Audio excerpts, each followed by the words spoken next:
Hi friends, welcome to Likhita Reddy vlogs. ఈరోజు గోంగూర chicken pulao ఎలా చేసుకోవాలి ఈ వీడియోలో చూపిస్తాను. అలాగే ఈ వీడియో నచ్చిందో లేదో తెలుసుకోవడానికి ఒక లైక్ కానీ కామెంట్ కానీ చేస్తే నాకు అర్థమవుతుంది మీకు నచ్చిందో లేదో. రెసిపీలోకి వస్తే నేనైతే చికెన్ తీసుకున్నాను. అది బాగా వాష్ చేసుకొని దాంట్లో కొంచెం పసుపు, కొంచెం కారం, కొంచెం ఉప్పు, ఇంకా టేస్ట్కి తగ్గట్టు వేసుకోండి. కొంతమంది ఎక్కువ తింటారు, కొంతమంది తక్కువ తింటారు. దానికి టేస్ట్ మీకు సరిపడే వేసుకోండి. తర్వాత మీరు మసాలాలు ఏమి యూజ్ చేస్తారో, చికెన్ మసాలా, గరం మసాలా, బిర్యానీ మసాలా ఏముంటే అవి వేసుకోండి. నేనైతే ఒక స్పూన్ వేసేసాను. తర్వాత కొంచెం అల్లం పేస్ట్ కూడా వేసుకొని కలిపి పక్కన పెట్టేసాను. మీకు టైం ఉందంటే 30 minutes పెట్టుకొని పక్కన, ఇంకా బాగుంటుంది ముక్క.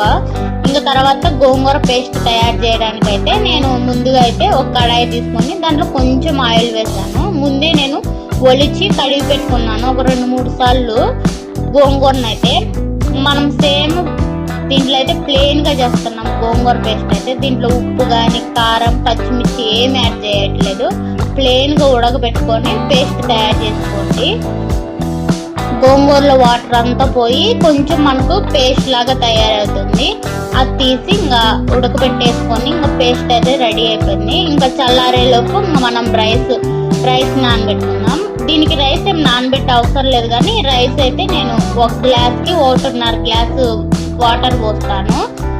ఆ బాస్మతి రైస్ కాబట్టి మీరు ఎంత తీసుకున్నారో అంటే 1 గ్లాస్కి 1.5 తీసుకోండి. అంటే మనం మామూలుగా రైస్ అనుకుంటే 2 గ్లాసులు పోస్తాం, కానీ దీనికి 1/2 తగ్గించి పోసుకోండి.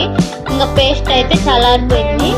ఇంకా నేనైతే ఇంకా పేస్ట్ అయితే బాగా మెత్తగా పెట్టాను. దీంట్లో కూడా ఉప్పు ఏమి యాడ్ చేయలేదు, డైరెక్ట్ పట్టేశాను. చాలా పేస్ట్ లాగా తయారైపోయింది. ఇంకా పేస్ట్ కూడా తయారైపోయింది. ఇంకొక కడాయి పెట్టుకొని దాంట్లో కొంచెం ఆయిల్ వేసుకోండి. ఆయిల్ ప్లేస్లో నెయ్యి వేసుకున్నా కూడా చాలా బాగుంటుంది. ఇంకా మీ ఇంట్లో ఇంకా బిర్యానీ దినుసులు ఏమేమి ఉన్నాయో అన్నీ వేసుకోండి. చెక్క, మొగ్గ, బిర్యానీ ఆకులు వేసుకోండి. కొంచెం జీడిపప్పు కూడా వేసాను, టేస్ట్ బాగుంటుంది. జీడిపప్పు కూడా కొంచెం ఫ్రై అయ్యేయండి. ఆ తర్వాత ఫ్రై అయినాక ఒక మీడియం సైజ్ ఉల్లిపాయ కోసుకొని వేసుకోండి. ఒక 3 పచ్చిమిర్చిలు కూడా కట్ చేసి వేసుకోండి. ఇంకా మొత్తం కొంచెం బ్రౌన్ కలర్లో ఉల్లిపాయలు వేగిన తర్వాత మనం ముందే చికెన్ కలిపి పెట్టుకున్నాం కదా, ఆ చికెన్ వేసుకొని మళ్ళీ కలిపేయండి. చికెన్ వాటర్తోనే ఒక 10 minutes అలా ఉడకనిచ్చామనుకో, లైట్గా వాటర్ ఉంటాయి కదా, అప్పుడు గోంగూర వేసుకోవాలి. లేకపోతే చికెన్ అంతా డ్రైగా అయిపోయింది అనుకో, మనం వేసామనుకో అప్పుడు గోంగూర అంతా మాడిపోతుంది. అందుకని చెప్పి కొంచెం వాటర్ ఉన్నంగే గోంగూర వేసుకోవాలా. లేకపోతే అప్పుడు గోంగూర వేసినప్పుడు అడుగంటి మాడిపోవడం అలా జరుగుతుంది. అందుకే కొంచెం వాటర్ ఉన్నంగే గోంగూర వేసి కొంచెం ఆ వాటర్తో కొంచెం ఉడకనివ్వండి. అప్పుడు ముక్కలకి బాగా పడుతుంది. అప్పుడు ముక్క తినేటప్పుడు కూడా బాగా, అంటే గోంగూర పుల్లగా ఉంటుంది కదా, బాగా ఫ్లేవర్ తెలుస్తుంది ముక్కకు కూడా. ఒక నిమిషం మూత పెట్టేసి బాగా ఉడకనియాలా.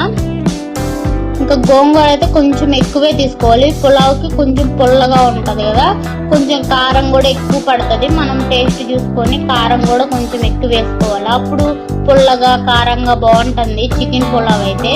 ఒకసారి ట్రై చేయండి, చాలా బాగుంటుంది. ఇంకా వాటర్ అంతా పోయి కొంచెం చికెన్లో ఆ గోంగూర కలిసిపోయినప్పుడు మనం రైస్ వేసుకొని కొంచెం ఇంకొక నిమిషము ఆ రైసు, చికెన్, గోంగూర మొత్తం కలిసేలాగా కలుపుకొని ఆ తర్వాత ఇంకొక నిమిషం ఉడకనియండి.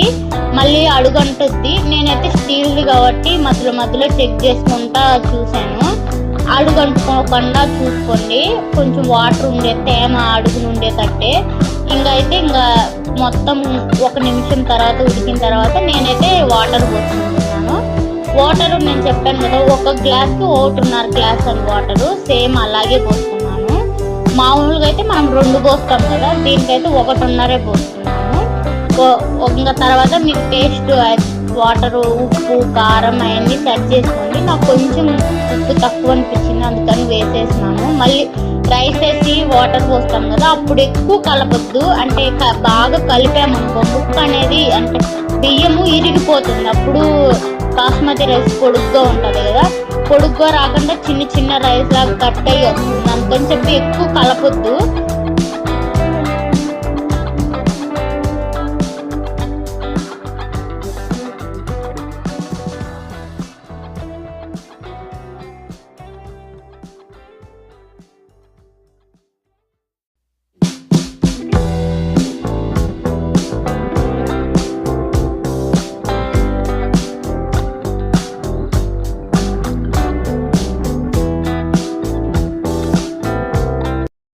ఇంకా రైస్ అయితే 90% కొంచెం అంటే కొంచెము బిగించుకుంటే సరిపోతుంది. ఒక 5 మినిట్స్ సిమ్లో పెట్టేసుకొని ఒక 5 మినిట్స్ మనం పెట్టేసామనుకో ఈ ఆవిరంతా పీల్చుకుంటుంది, తేమ లేకుండా రైస్ పుల్లుగా వస్తుంది.